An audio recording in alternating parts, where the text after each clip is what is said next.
On approach to Cincinnati, Ohio, the pilots of Air Tahoma Flight 185 faced disaster. 2,300 feet. Keep it steady. The airplane will fall like a rock. My God. The plane crashes into a golf course. Only the captain survives. He did not remember much of the flight. When you have a tragic event happen, the memories are not there. The wrecked engines provide investigators with their first clue. There's no evidence of burning or charring. Both engines flamed out before the crash. But according to the gauges, there was ample fuel for the flight. If there was still 5,600 pounds of fuel in the right tank, why didn't that fuel feed the engines? That was certainly something that I had not seen before.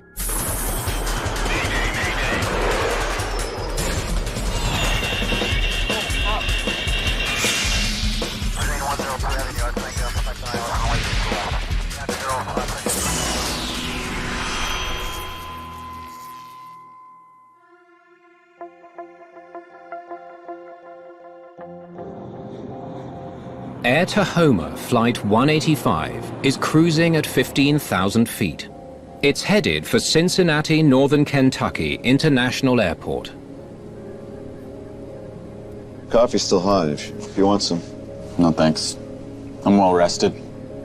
Captain Bruno Picelli is an experienced pilot who has flown all over the world and also worked as a firefighter in British Columbia, Canada. Convair 580 pilot Bruno Saint-Jacques has flown alongside Captain Picelli. He was a very good person, easy to get along with. He flew well. Me and him was a very good joint venture. Michael Gelwicks has logged nearly 2,500 hours as a pilot and flight engineer and is now a first officer for Air Tahoma. Tonight's flight from Memphis, Tennessee to Cincinnati, Ohio is 80 minutes. This was the first leg of a round trip and was done every weeknight by Air Tahoma. They're flying a Convair 580, a twin turboprop aircraft used for short-haul flights. The Convair 580 is about 50 years old, was used in passenger service for a long time, and then transitioned to cargo service.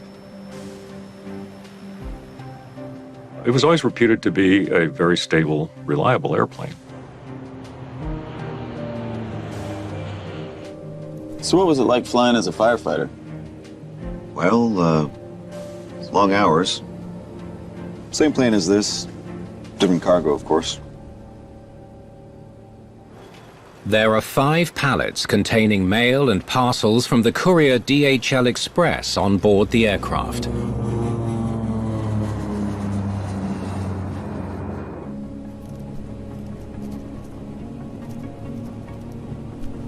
How's the paperwork? Almost done.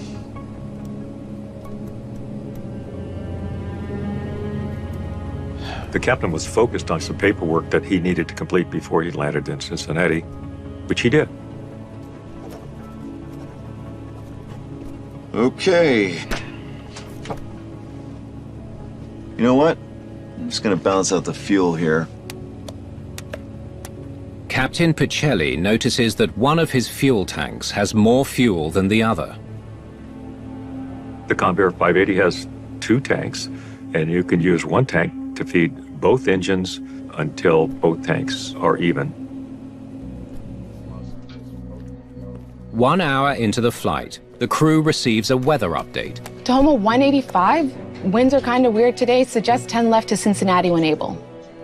Okay, 10 degrees left to Cincinnati when able. 185, thank you. Already had it. Right on the money. Hey. As Air Tahoma 185 begins its descent, the first officer detects a change in the controls. Yoke feels funny. Say again? Feels like I need a lot of force. It's pushing to the right for some reason. I don't know why. The conveyor doesn't use hydraulic to move the control surfaces. The pilot must use a lot of arm strength when the autopilot is not on. Oh. 4 in the box. 30 miles from the airport, the controller provides an update on the approach. Tahoma 185, fly heading 090, maintain 4,000. Maintain 4,000, 185. They're packed tonight, so we're gonna go bang, bang, bang. Got it. There was pressure on it because if you get late in the sequence of the other aircraft landing in the airport, you're slowing down all the airplane behind you. Tahoma 185, cleared for visual approach, 36 right, keep your speed up. Visual approach. 36 right. Keep the speed up. 185, thank you. As the crew receives clearance for a visual approach, the aircraft continues pulling to the right. What in the world is going on with this plane? Sucker's acting so funny. We'll do a full control check on the ground. Point it down at 3,000 as quick as you can. Usually an airplane flies straight and wings level. It wouldn't give you a nice feeling to fly the plane which always want to turn on one side. 185, runway 36 right, clear to land. Clear to land, 36 right, 185. Runway's in sight. All right, I'll give you the in-range. In-range check. Cabin pressure. Set. Bypasses down. Hydraulic pressure. Quantity checks. As the crew runs the in-range checklist, AC pump is on, green light. Boost pump's on. the plane continues to handle poorly. Man, I'm telling you, what is wrong with this plane? It is really funny. Then, less than 5 miles from the airport, and just 2,300 feet above the ground, both engines lose power.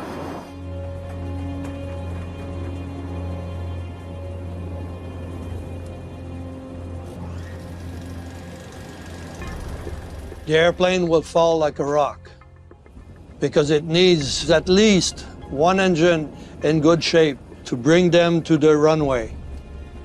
2,300 feet. My God. Cincinnati Control, Tahoma 185. We're having engine problems. Tahoma 185, do you require emergency support?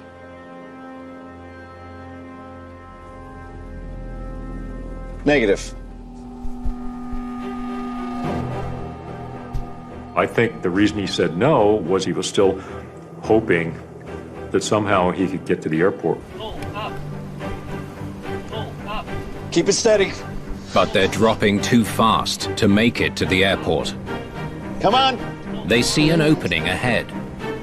There's no time at all to raise the gear, raise the flap, restart the engine before you touch the ground.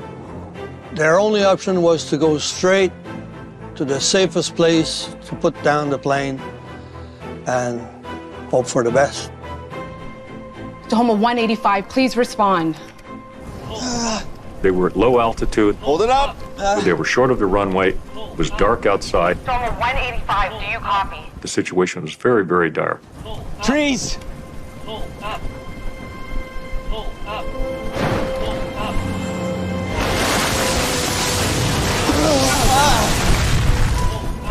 They make it through the trees. Come on! Come on! But can't keep the plane on the ground.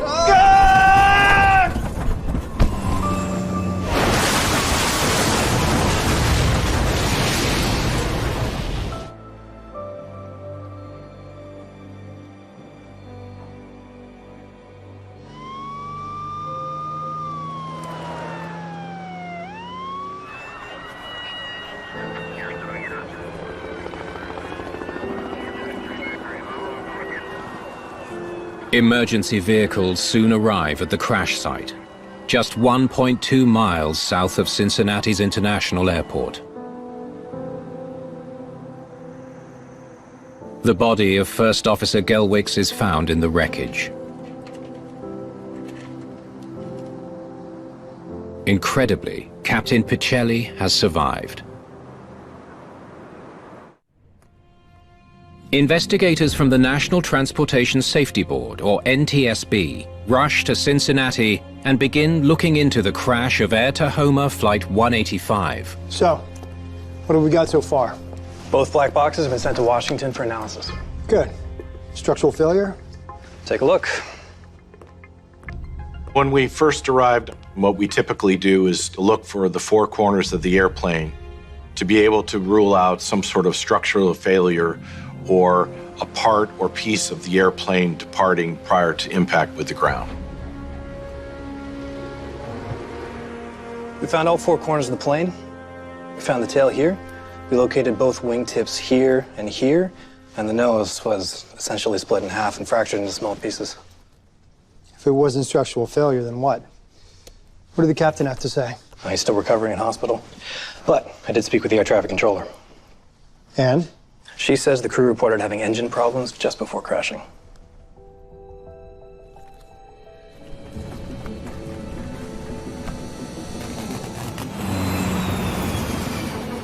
When we heard that the crew had reported engine problems, it made us think as investigators whether it was one engine or two engines, and that would be a big difference. With one engine, they would still be able to make the airfield. Tahoma 185, we're having engine problems.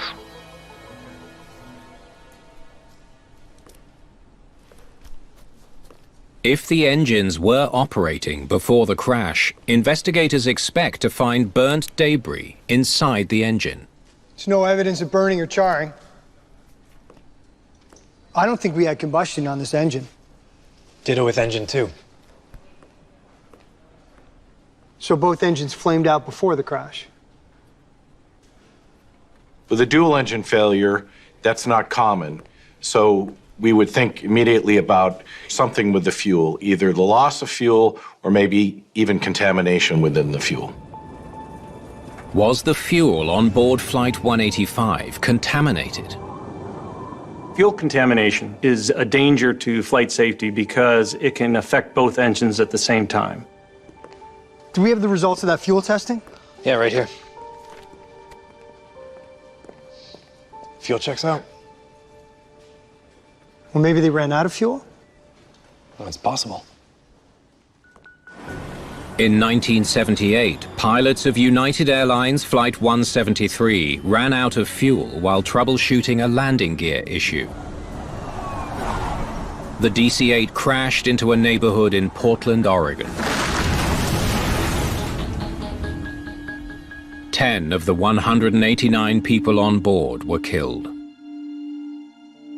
To explore the possibility of whether the airplane ran out of fuel, we wanted to look initially at the fuel quantity indicators in the flight deck.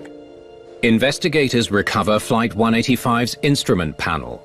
They focus on the left and right fuel tank indicators.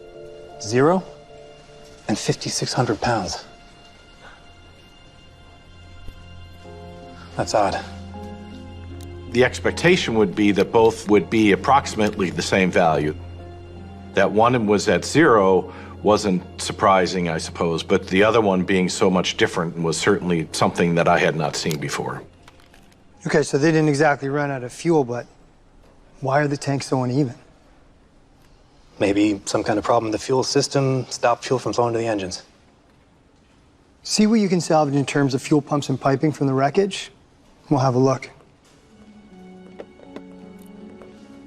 While looking at all the different elements of the fuel system, the hope was that you would be able to document something going wrong, either loss of fuel or fuel starvation. Investigators slowly piece together elements of the plane's fuel system. So these are the crossfeed pipe and valves? Check it out.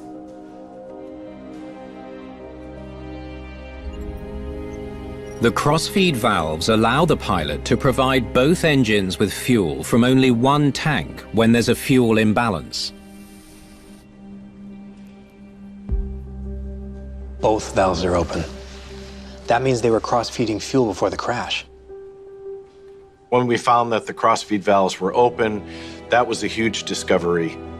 We wondered if that may have some sort of connection between the left tank having no fuel and the right tank having excessive fuel. But why would the crew be cross-feeding fuel so close to landing? Did they make a mistake? Only one person knows. Let's see if the captain can talk to us yet. The good thing in this accident was that the captain did survive. He was able to talk with us in the hospital because he only had minor injuries. How are you feeling? Okay, thanks.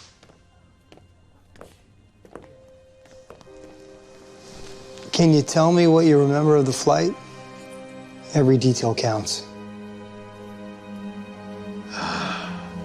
What is wrong with this plane? It is really funny. I remember... Visual approach, 36 right, keep the speed up, 185. I remember talking on the radio. To almost 185, cleared for visual approach, keep your speed up. Saw the approach lights. Then we weren't getting power.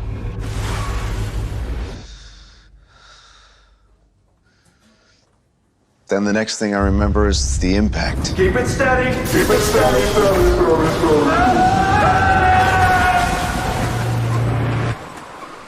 And then I was standing outside.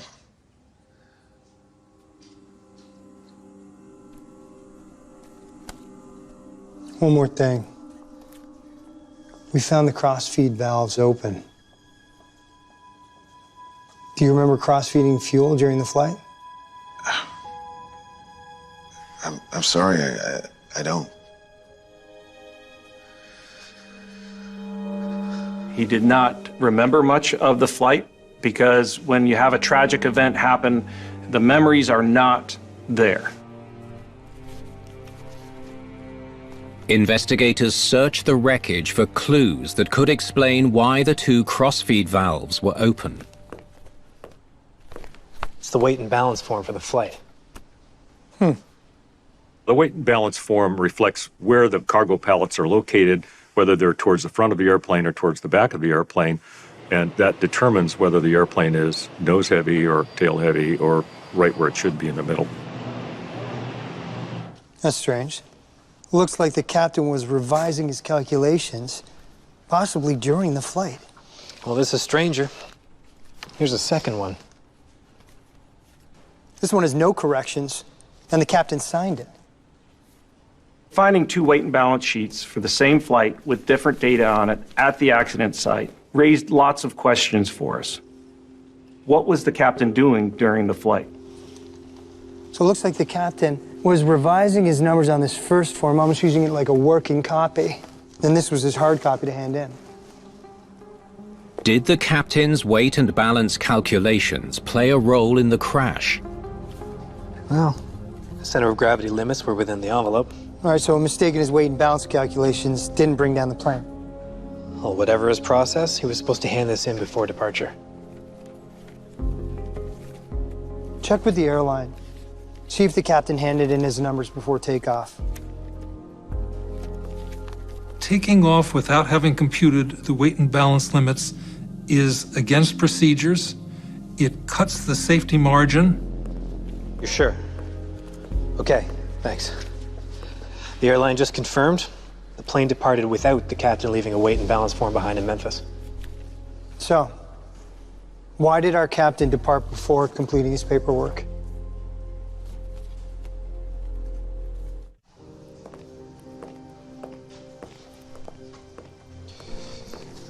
Your coffee? Fine, thanks. Investigators re-interview Captain Bruno Picelli to find out why he didn't follow proper procedure before Flight 185's departure. So, found some weight and balance forms in the wreckage.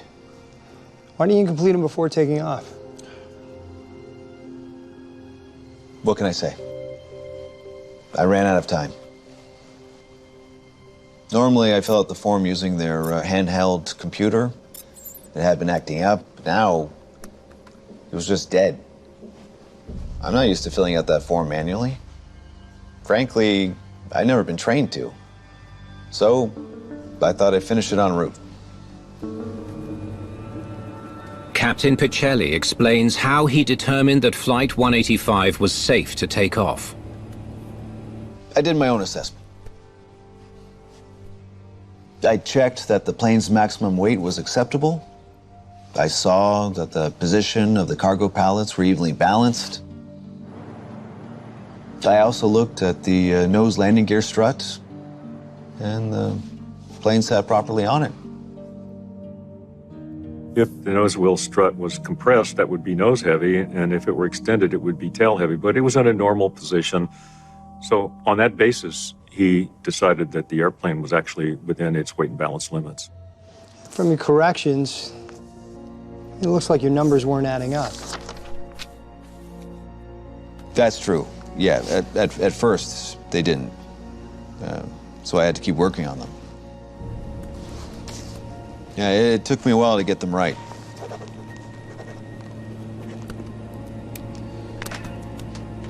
How long did it take? I don't know. Did it interfere with your workflow? It was stressful. I mean, I was buried in paperwork. Right. So even though the weight and balance was not an issue with the operation of the engines, it did raise questions with regard to the crew activity. Hey, any news? With no explanation for the cause of Flight 185's engine failure, the investigation finally gets a break. Great. Send it to us right away. The lab just finished transcribing the CVR. We've got good data, but we don't have impact. The recording stops just before the crash. Well, if the recording stopped, that means the plane must have lost power.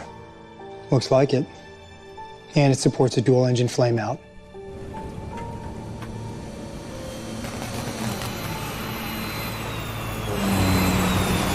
Having the CVR stop about 2 minutes prior to impact is another indication that we lost both engines, because we likely had a rollback of both engines and therefore a change in electrical configuration.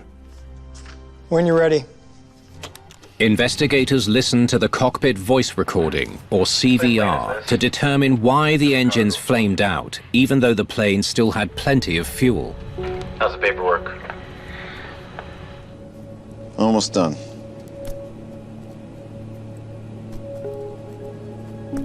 Okay. You know what? I'm just gonna balance out the fuel here.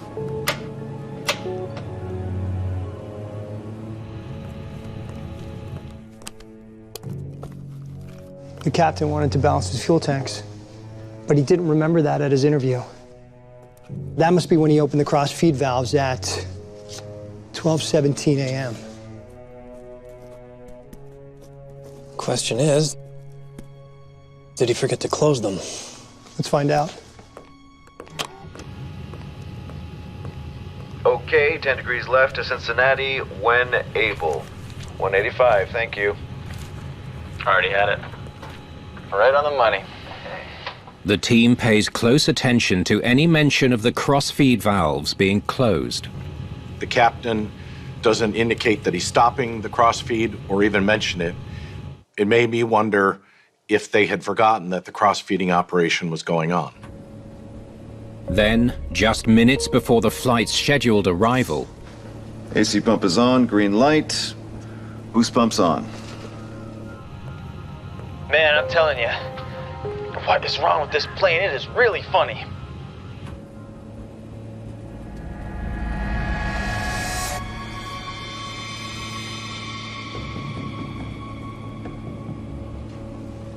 Yeah. Can you feel it? Feels like it's swinging back and forth. Yeah. We've got an imbalance on this darn crossfeed I left open. the captain finally realizes he forgot to stop cross-feeding fuel from the left tank. Is that what it is? Yeah. Oh, damn. I see. The crossfeed's been going on for almost half an hour. Looks like he never shut the crossfeed valves. He forgot to close it. That explains why the plane was so hard to handle.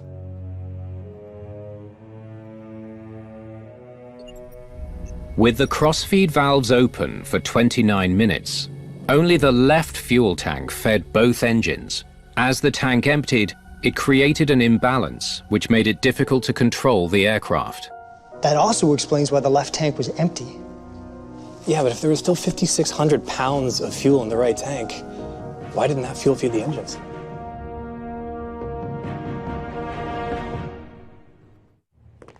Do you have the list? Thanks. All right, let's figure this out. Did the pilots of Air Tahoma Flight 185 follow the correct procedure for balancing their fuel? The question that I raise for me in the investigation is, if there's ample fuel in the right tank, why did both engines fail? All right. To cross-feed fuel from the left tank to both engines, first the crew has to open the cross-feed valves here and here. Investigators consult the wreckage inventory. And we know from the wreckage, the crew did the first step correctly. The valves are open. Second, they're supposed to close the right fuel pump here. Got it. It was turned off at the time of the crash.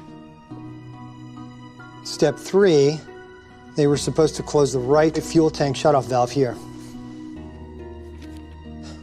Looks like the right one was left open. They didn't shut the valve. So they did the procedure incorrectly. So the question we had was, by leaving the right fuel tank valve open, did that somehow lead to the engine failure? I know they made a mistake, but I'm still confused. If they didn't close the valve, why wasn't fuel flowing from the right tank all the way to both engines? And why would the engines flame out? There's only one way to find out.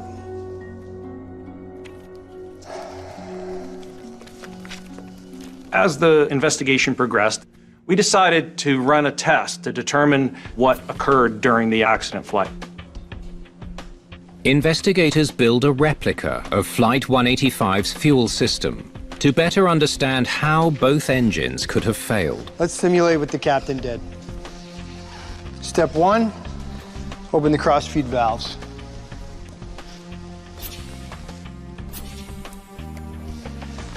Cross-feed valves open. All right, step 2, turn off the right fuel pump. Right fuel pump off. Step 3, he didn't close the right fuel tank shutoff valve. So we've got this in the open position. Let's see what happens.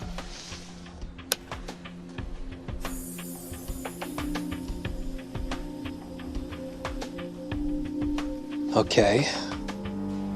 Looks like the left fuel pump is sending fuel from the left tank to both engines. So that part's working out just fine. Yeah, but fuel from the left fuel tank is also flowing to the right tank.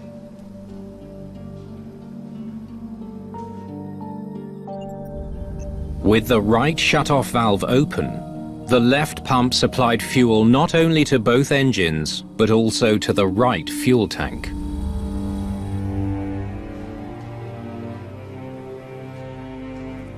Look how quickly the left tank emptied. This was new to me. I had never seen a case where fuel was transferred to the point of the one tank being emptied. So the left tank ran dry, and with that pump still running, that means that air was likely being pumped through the whole system. Investigators now understand why the plane's engines flamed out just before the crash.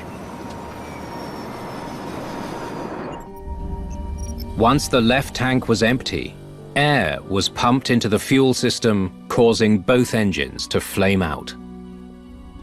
Turbine engines require a steady flow of fuel.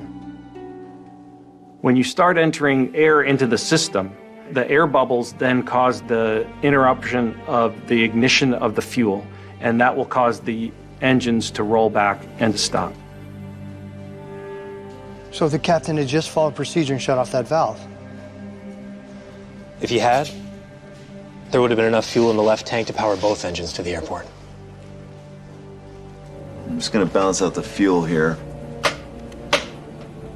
The captain's failure to close the right fuel tank shutoff valve sealed their fate. So why didn't you follow procedure?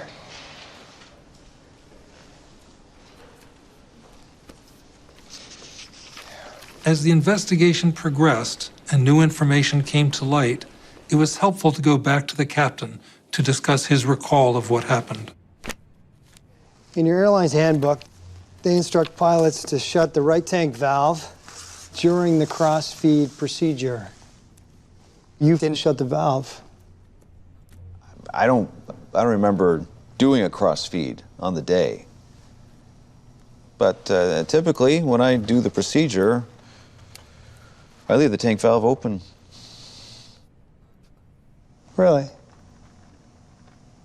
This was a surprise because that is totally contrary to the flight operating manual. I heard if you shut that valve, it might fail. Then you have no access to your fuel. So you've heard the valve is faulty? I sure have. And my old employer allowed me to do it this way. Previous employers had told him it was the captain's discretion whether he closes the shutoff valve or not. And we confirmed that that was their position. Was there a history of fuel tank shutoff valves failing?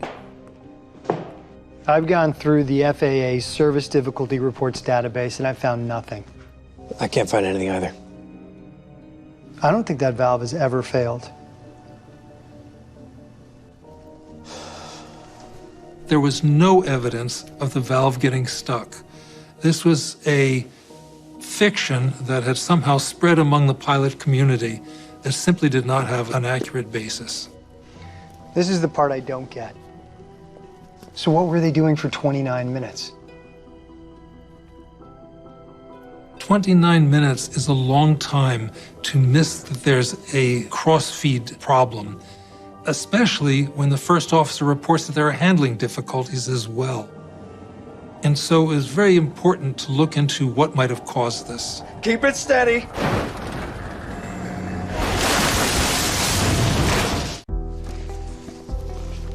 All right. Captain started the crossfeed at 12:17 a.m.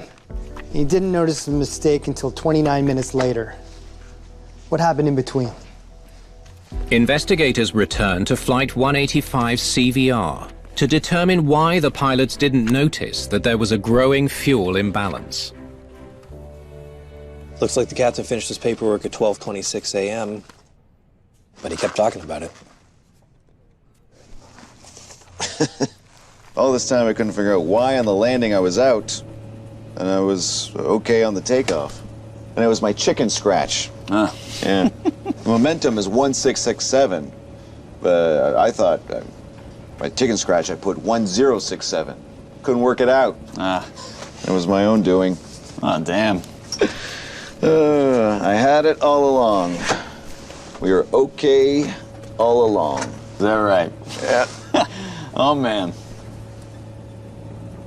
Okay, first he's distracted by his paperwork, and then he keeps talking about it. Yeah, the captain's focus is on his paperwork for a while, instead of monitoring the flight. What about after that? Any mention of the fuel gauges?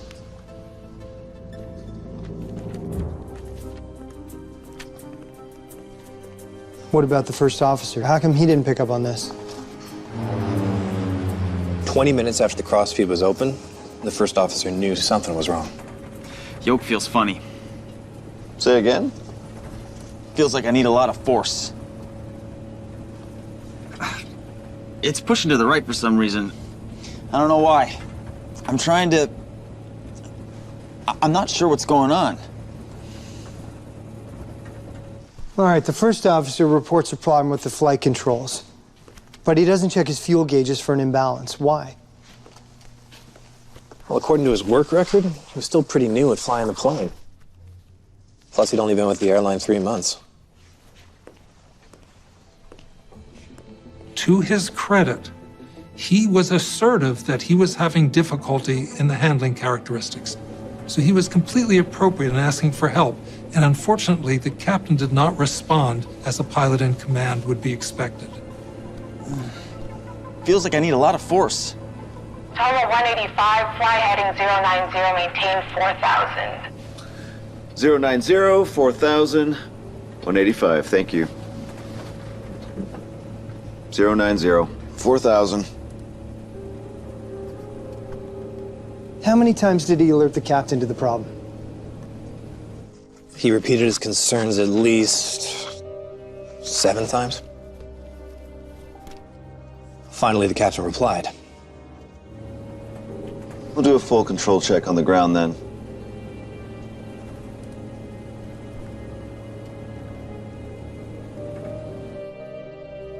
He missed the cues from his co-pilot. How long has he been a captain? Here's the thing. He's been in a cockpit for over 20 years, but only 100 hours or so as a captain. As captain, we would expect him to actually help the first officer troubleshoot why the aircraft was flying in a non-normal state. Still, wouldn't they have caught this mistake during the in-range checklist? That's a good point. The purpose of the in-range checklist is to prepare the airplane for landing, and that includes a review of the cockpit instruments, including the fuel gauges. So did they perform the in-range checklist? Yep. They started the checklist at 12:45 a.m.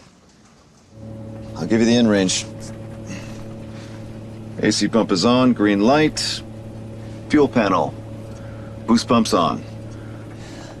Man, I'm telling you, what is wrong with this plane? It is really funny.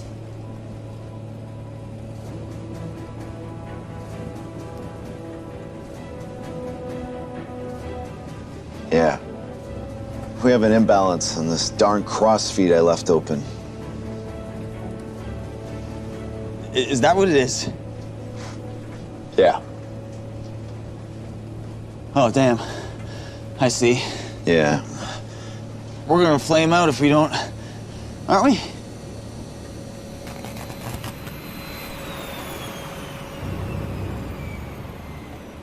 Ten seconds later, the engines flamed out. Wow. The plane had become one gigantic glider about to hit the ground. They were too late to save it. They found out about the crossfeed issue at the same time they lost their engines. Did they start the checklist too late? They were at about 3,000 feet when they started.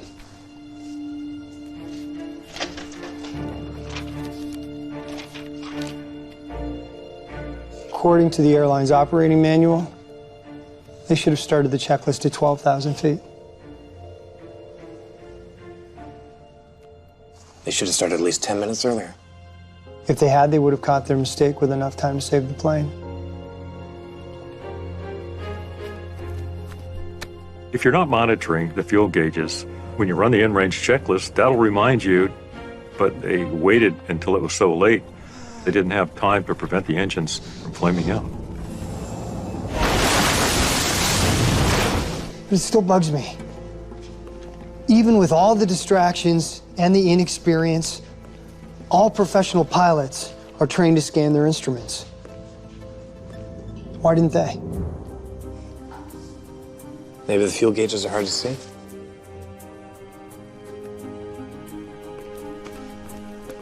Could the pilots actually see the fuel gauges from the seating positions that they were at?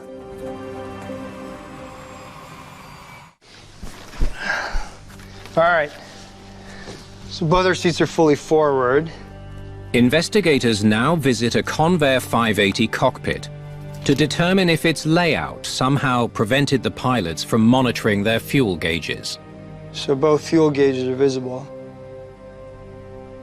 But is that the case for every seat position? Let's make an adjustment.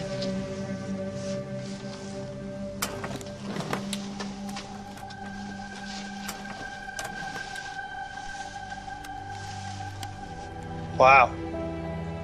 From this angle, the fuel gauges are much harder to see. The throttle control console is in the way. Jesus. It depended on what position the seat was in. When the seat was aft, it was more difficult to see the fuel gauges. So the degree to which the fuel gauges are obscured changes depending on the seat position. It's hard to say if it played a role.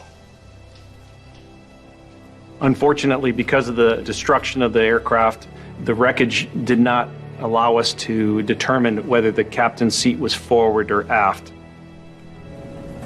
What in the world is going on with this plane? Sucker's acting so funny. In this case, there was a concern about the fuel gauges and their location and whether they could be seen by the pilots. Yes, he would have to rise up just a little bit and look over the thrust levers to be able to see the gauges. But it's your job to know what those instruments are saying at all times. I've been told some pilots put this sign up during a crossfeed as a reminder. Investigators have pieced together what led to the crash of Flight 185.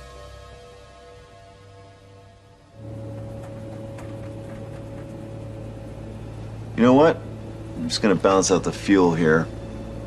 When the captain decides to even out the fuel in the tanks, he skips a key step in the procedure and leaves the right fuel tank shutoff valve open. If the captain had shut the right fuel tank valve, there may have been enough fuel to complete the flight. It's my chicken scratch. I had it all along. Then he forgets to close the crossfeed valves. It was my own doing. Oh, man. There are priorities when you're flying, and you don't want to be distracted by something like doing paperwork that's overdue. Yoke feels funny. As fuel drained out of the left fuel tank, Say again? Feels like I need a lot of force. the plane became unbalanced. It's pushing to the right for some reason. I don't know why. When you have a flight control problem, that's an urgent problem. You have to deal with it immediately. Runway's in sight. I'll give you the in-range. Then the pilot started the in-range checklist later than required.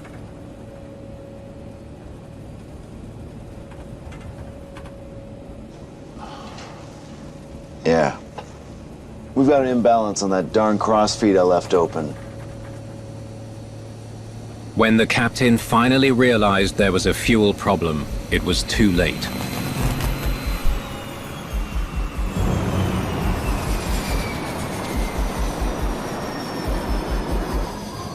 Fuel is life in an airplane.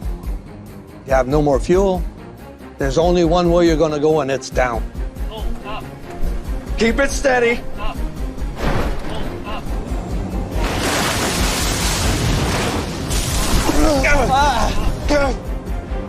I think the lesson to be learned is that regardless of the airplane that you're flying and the conditions, that you should adhere to the procedures as they're provided to you.